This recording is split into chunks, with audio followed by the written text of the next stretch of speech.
It's live now. So here we are. Hello, everyone. How are you doing? Welcome. This is Dr. Katie Martin. Hello. Hi. I'll ask her to introduce herself, and then she will jump on her keynote. So thank you for agreeing to speak today to our teachers. My pleasure. Thank you for having me. And I know we got our schedules moved around a little bit, but I couldn't be happier to be pushed back because teachers were excited about sharing and learning from one another. So I think that's some of our greatest learning opportunities when we get to collaborate with colleagues and push one another. And that's kind of what I'm going to be talking a little bit about today. So I appreciate the opportunity to share some of my own experience and my thinking, and I look forward to some questions and some thoughts for you guys as we move through this.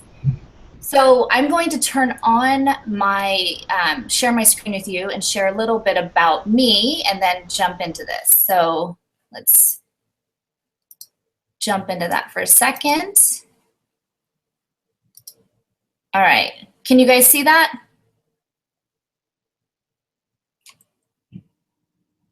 All right, is that sharing? Yes. Okay, all right. So just a little bit about me. These are my two kids, Abby and Zach, but as an educator, I'm married to a chemistry teacher, and so I hear a lot about the classroom and stay grounded as his day-to-day practice is shared, of course, and a mom of two young kids who are going through school, and I see both their in-school and out-of-school experiences. And then I draw on my own experience as a teacher and a mentor and a leader within the school, and also pushing from outside of the school. So right now I am working at the University of San Diego, and I'm the Director of Professional Learning at the Mobile Technology Learning Center. And what we do is we partner with districts to think about what research is saying about best practice, but also helping to understand the current challenges and the practical implications for that research that our teachers are facing to help them really think more thoughtfully about how to move a practice forward. So I just want to share a little bit about, this is Abby and Zach at home. And this is kind of where I really shape my thinking around what is possible. And I think about what I want for schools through the lens of a mom. So my kids have started to make soap because their dad makes soap with his high school students, and they think it's really fun and exciting to do science experiments. And they are able to engage in these type of activities and continue to learn and ask more questions.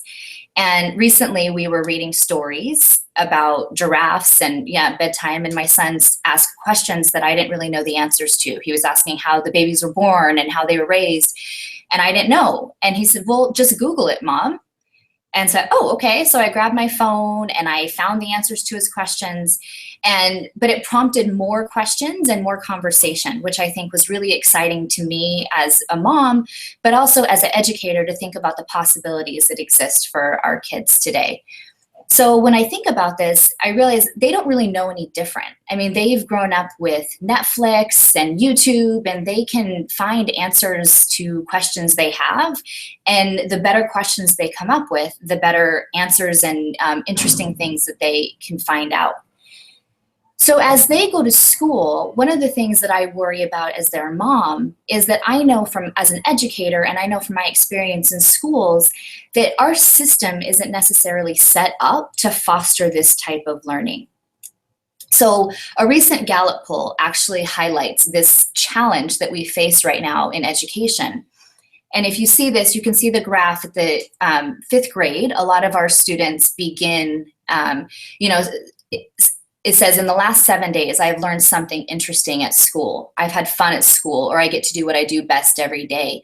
And as you can see, the slope of this graph decreases from 5th grade to 12th grade. So our students are increasingly having less opportunity to engage in learning experiences that build on their own strengths, interests, and values. And so this challenge is really creating some students who are disengaged in their own learning and disengaged in their experience in school.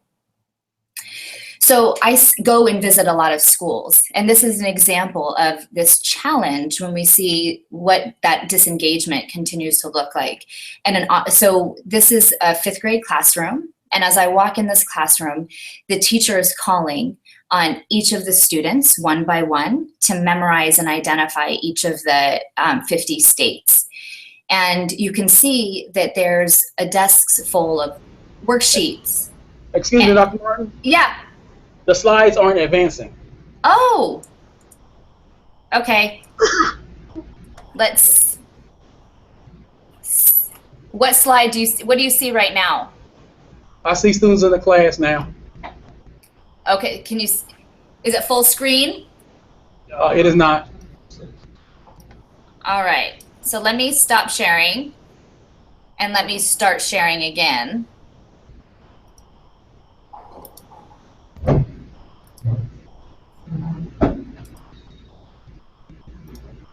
So do you see, now can you see it? We do. Yes. Can you see that too? Yes. Yes. Okay. All right. Thank you. So when we see this classroom, again, we see that there are textbooks and worksheets and books and lots of resources. There's also an iPad on this desk that's flipped over. So when I asked the student, do you know another way to find out about the 50 states? She looked at me and said, yeah, the internet. I said, well, how come you're doing it this way? And she said, well, this is because my teacher thinks it's important to do it this way. And so when I think about these opportunities and experiences that we create for kids, it's based on our own beliefs, but it's not necessarily about the teacher not wanting kids to have the best opportunities. I see this often as a symptom of the larger system that keeps on adding new resources and new expectations for teachers without really thinking about how to change the opportunities and experiences for teachers so they know how to better create these experiences in the classroom. So we have an opportunity right now and an obligation, frankly, to really think about how we create learning experiences for schools. So I want to offer another example of how I've seen teachers use technology in a different way. This is a classroom. This is a 4th grade classroom. And you probably won't find the teacher very quickly. She's working with a group of students as they're pitching their local, a pitch to a local water board.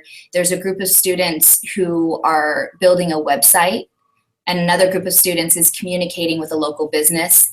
And there's a group of these young ladies who are building a prototype that they think is going to fix a problem that they have identified. These 4th grade students are engaged in a project where they're partnering with some local businesses to really think about some challenges that exist and how they can design solutions to impact their local community. And so the technology becomes a resource and a way for them to connect in ways that are really powerful and are helping them to get to their end learning goal. So if you think about this evolving role of the teacher and what is possible, we first look at the opportunity to design these powerful learning experiences.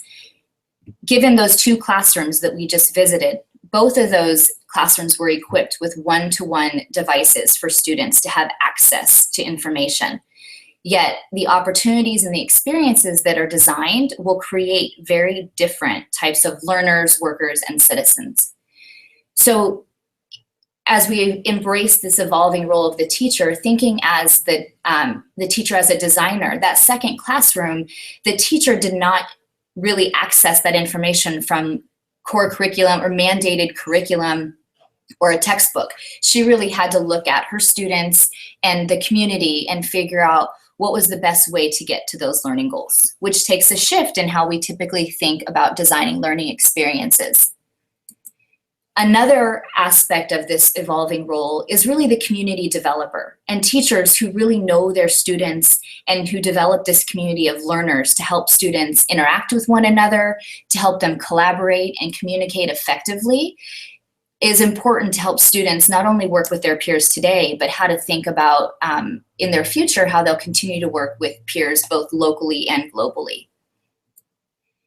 This third aspect is about being a partner in learning. So thinking about how you work with one another and how you work with students, not necessarily to tell them everything they need to know, but to go alongside them and sometimes point them in the right direction and sometimes share different examples so they can think about their own learning experience and, just like my kids, really find solutions and find the answers to their own questions.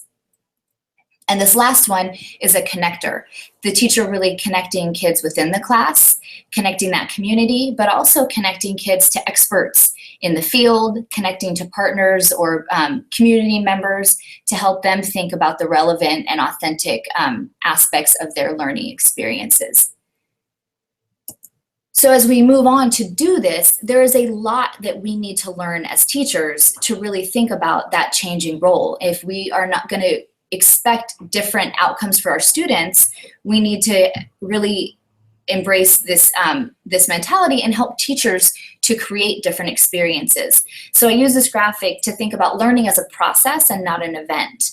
And this is both in how you design learning experiences, but as a teacher, how can you think about, once you understand the vision and you have your own goals for development, how do you seek out experiences that are going to help you reach those goals? What are things that you can be reading? Which partners or colleagues do you want to engage with? What professional learning do you want to seek to help you gain that new knowledge? But beyond that, once you actually get some new information, how do you translate that to designing lessons and designing learning experiences for students? How can you see models of practice to help you think about what this looks like and envision a different opportunity? It's really important that there's opportunities to practice, and there's not an expectation that you're perfect right off the bat, that it's a process and you'll continue to get better with some coaching and feedback, opportunities to reflect and revise, and really analyze the impact that you're having on student learning. So this learning process takes traditional professional development from I go and attend something to I'm always learning and growing and evolving as an educator. And then this third aspect of really looking at the role of the teacher and embracing this mentality is going open. And, you know, just like Dr. Will said, that he's connected with people and we've met each other through an online space and through Twitter. How do you connect with other educators online? But how do you open your classrooms? How are you embracing the opportunities that exist today for learners and really opening classrooms, seeing your peers next door, getting into classrooms across the country by videos? How are we connecting with people and embracing these open resources to change how kids learn in our classrooms is a really important thing to be thinking about. So when I think about Abby and Zach, my kids, and I think about their opportunities along with kids around the country, I really want them to be engaging in opportunities where they're empowered to learn, they're excited, they're working together and learning skills that they need to be successful today, but also in their future as the world continues to evolve. So I think we have, again, like I said, an opportunity to really think about technology not just as another way to add on new programs and resources, but to connect our kids and to build on their own strengths, passions, and interests that can help them be more engaged as they go through school, rather than what currently happens around the country is students are continually less engaged. So I'm going to leave with these three questions and then we can have some conversation about it. But really thinking about what do we want students to learn? And I think this is a question that you as teachers can think about, but also initiate these conversations with your colleagues and also initiate these conversations with your administrators. What is it that we really want students to learn? And think about what is the role of technology? And given that, what is the role of the teacher? And if the more we have a common understanding of what that is, then we can organize our systems and structures to learn in a way that gets us to meet our end goal. So I'm going to turn my Keynote off and see what questions or comments that you guys have.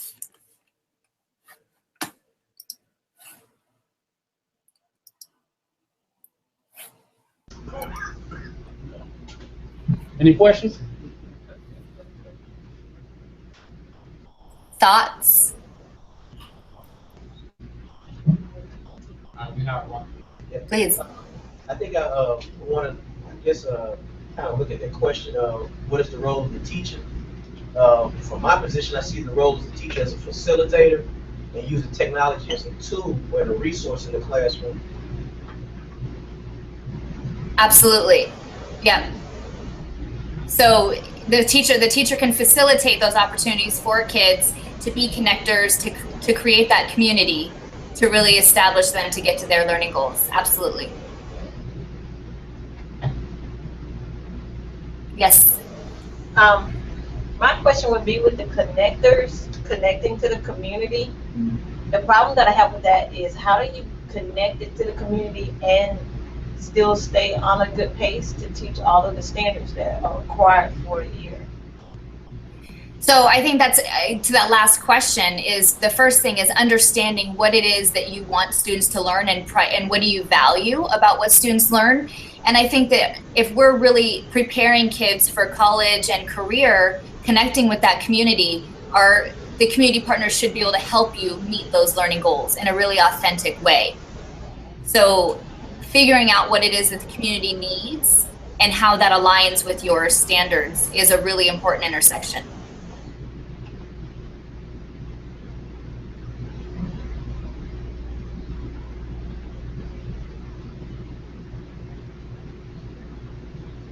Okay. Y'all so quiet today. I know. How would you go about trying to build a partnership with community leaders or partners? There's a variety of ways. I think locally in our community, we have businesses that have formed an alliance and that are interested in working with educators. So some of our teachers are just reaching out, for instance, to the local humane society and saying, you know, we want to partner with you. What problems do you have? So for instance, the teacher that I highlighted, she reached out to about 7 different businesses and said, is there a problem you're trying to solve, and brought those problems to the kids so that they could decide which ones aligned with their standards, which ones aligned to their learning goals. And so it was just the teacher picked up the phone and called and said, I have 4th graders who want to partner with you, and they were really excited for the opportunity. So there's sometimes just teacher reaching out, but sometimes there are businesses that have different partnerships that you could also seek out. So if, for instance, your local university might know some of those businesses or partnerships, or your principal, just by connecting to people, you could see your neighbors, they might be interested in partnering with schools. A lot of people are.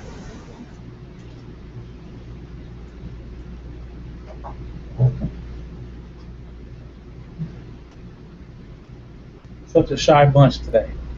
It's after lunch. I get it. Shy bunch. How do teachers sort of, because here in the district we have a lot of different tools. Mm-hmm. For some teachers, I have all these tools, I have these standards, I have my principal, I have people from the district all sort of telling me this, telling me that, and even with glass of myself, we bring a tool to teachers. We go, this is something hot, you're going to enjoy it.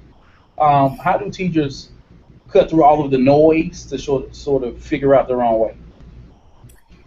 That's a good question. I think it's hard to do it alone. So like learning with colleagues and figuring it out, I would encourage teachers as leaders, which you all are leaders, to ask those questions of your administrators. If they are asking you to use all of these tools, it's important to have a clear understanding of the value and what the goal is that you're hoping to get to.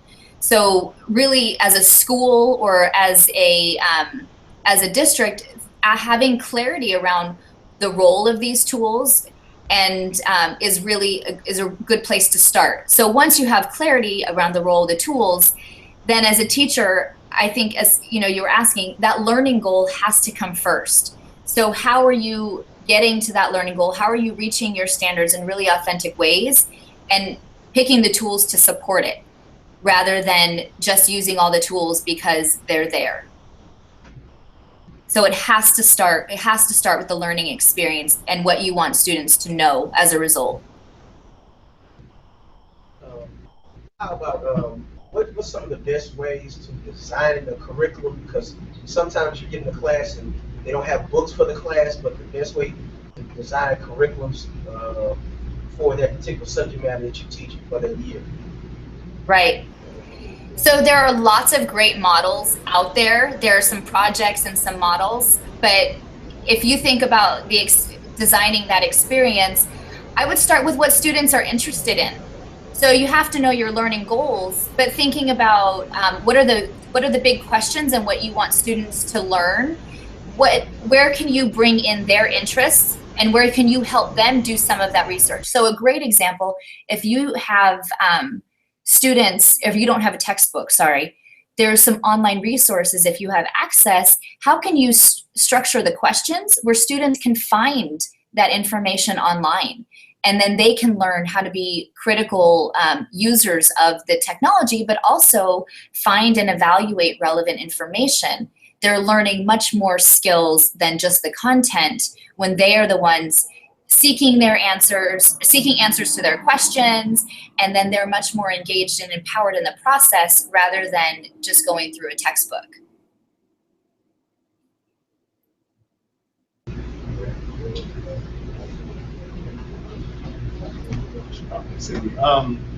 Do you have any experience implementing these strategies on the secondary level? A lot of times, what I get to see is fourth grade, fifth grade, but it's a different. And kids are kind of a different type of they're teenagers.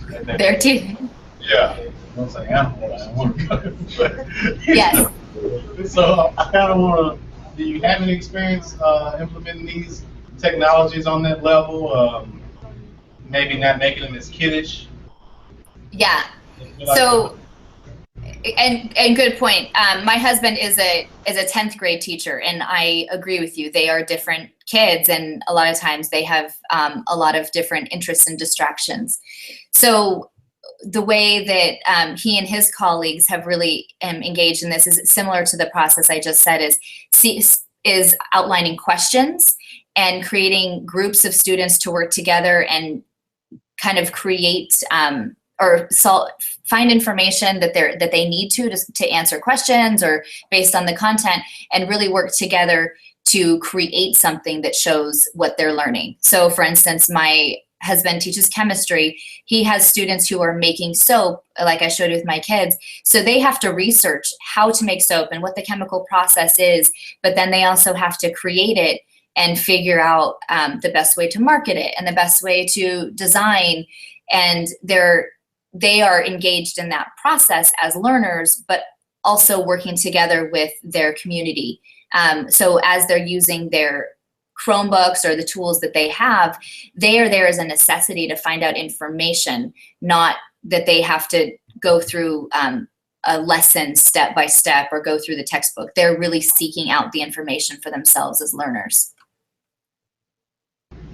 How much information or prepping do you do before you give the questions and allow them to go out on their own?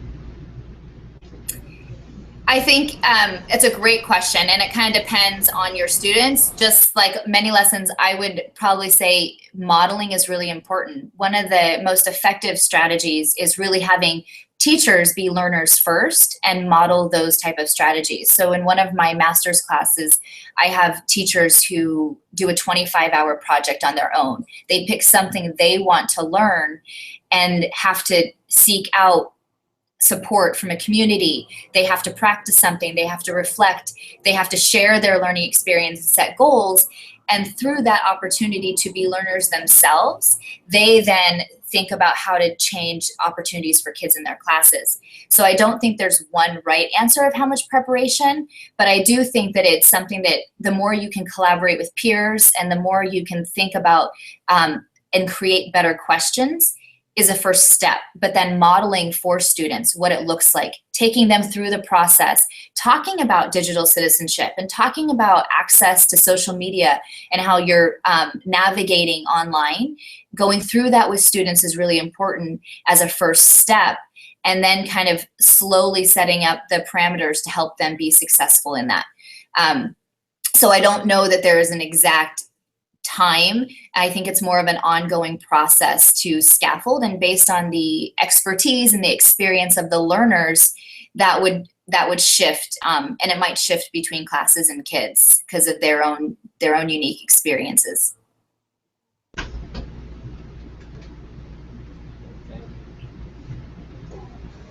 Anyone from the back? Well, also too,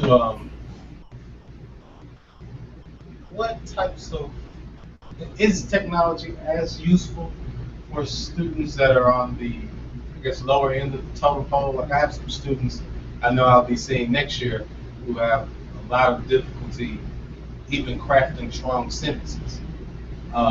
So how do I tailor, if you have any advice for tailoring my usage of technology, various types of technology, for those students while I'm still, seeking to reach the, I guess, normal levels? Sure, I think your point alone is a reason why technology can be so powerful, because as we know, students are at all different levels, and their current level of achievement is an indicator of what their experiences have been. So when you have technology, you have access to support students based on their current level of achievement, and you can tailor it that way by creating some tiered experiences.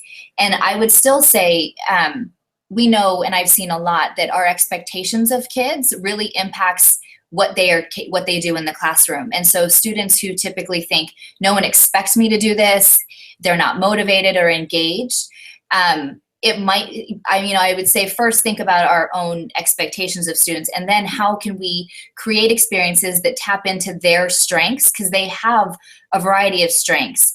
So how can you tie that learning experience to what they're interested in to help them think about and to help them really demonstrate their knowledge and skills.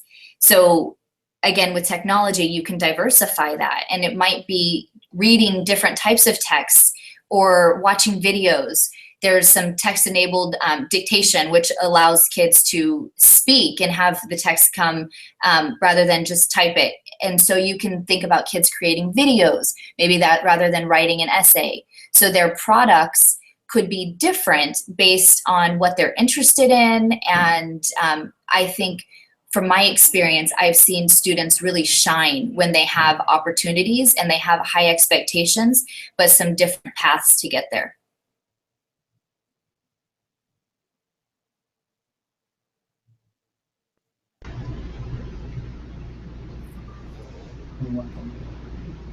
Kind of piggybacking off of what he said, with the technology, if you differentiate that much, once they go back and they take their state test or ACT test and they still can't form a good sentence, if they're taking English 10, how do you implement it then? Sure.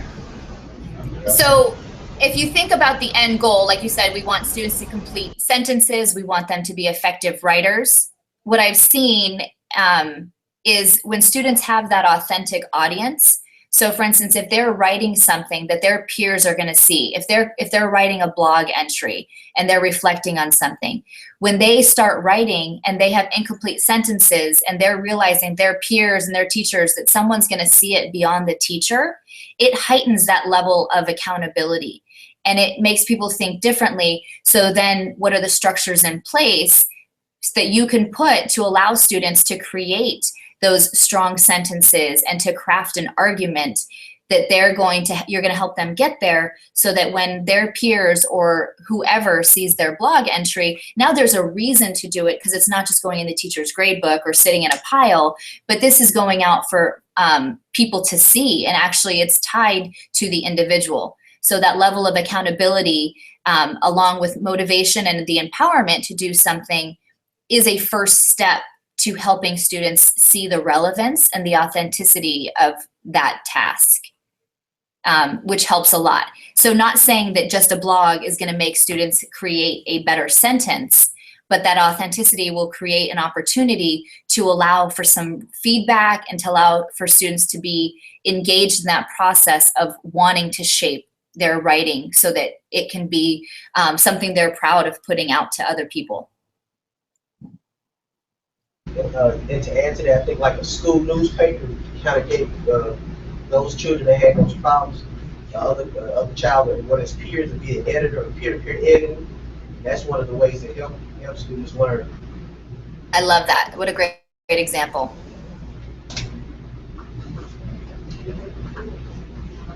And I'll just add on to that one last point that our students today, they're learning and they're sharing and they're connecting with people on a regular basis. And so when we can help them see the relevance of what they're learning and what they're doing beyond the classroom or beyond a test, it makes a world of difference. And I just, urge you to think about yourself as a learner and what motivates you and why you're here today and not everybody else, is because something is exciting you and making you want to learn and want to get better. So thinking about how you learn best, those conditions are really important when you think about how you can design those experiences for your students. Really having people to connect with, having those peer mentors, having that authentic audience and a rigorous task are typically things that we note when we think about really powerful learning experiences for ourselves. So thinking about how we can create those opportunities for our kids in the same ways really can shift that classroom mentality rather than I have to make sure that they are prepared for a test. How are you creating the context where they're really learning in powerful ways?